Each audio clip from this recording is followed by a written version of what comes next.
The chair now lays out Senate Bill 406. Recognizes our colleague, Senator Middleton, to explain the measure. Senator.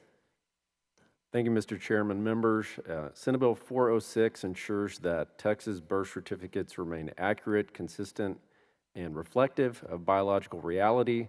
A birth certificate, like a death certificate, is a snapshot in time that records accurate vital statistics existing at birth. A birth certificate states God-given sex, either XX or XY.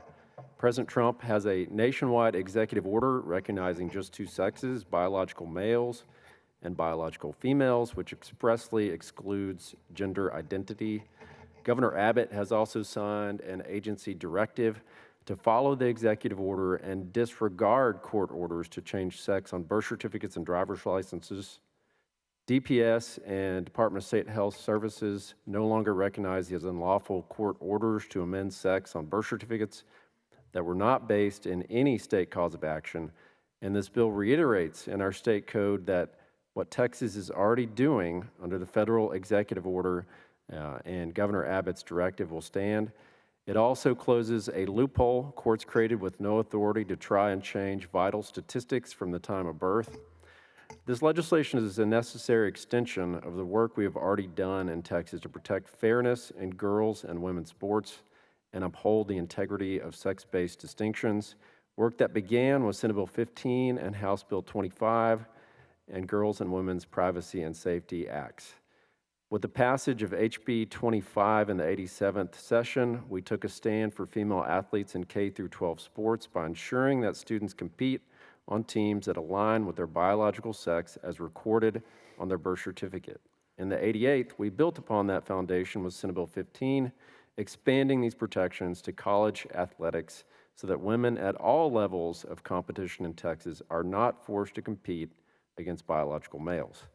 These bills were critical in safeguarding fairness, safety, opportunities, scholarships, and championships for female athletes. But as we have seen, the push to redefine sex in legal documents can create loopholes that could undermine these protections. Senate Bill 406 closes one of these loopholes by ensuring that birth certificates accurately reflect a person's biological sex at birth and cannot be amended to change this designation based on gender identity.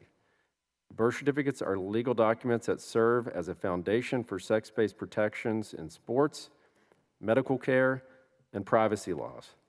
Texans overwhelmingly support keeping women's sports for women, and SB 406 ensures that our laws remain grounded in biological facts as well as protecting Title IX. Mr. Chairman, members of the committee, this bill is not about restricting anyone's personal expression. It is about ensuring that legal documents reflect accurate statistics and that our laws can be effectively enforced. By keeping birth certificates fact-based, we are taking another step to preserve fairness and integrity of women's sports and other sex-based protections, as well as safety for women in private spaces. With that, I yield for questions.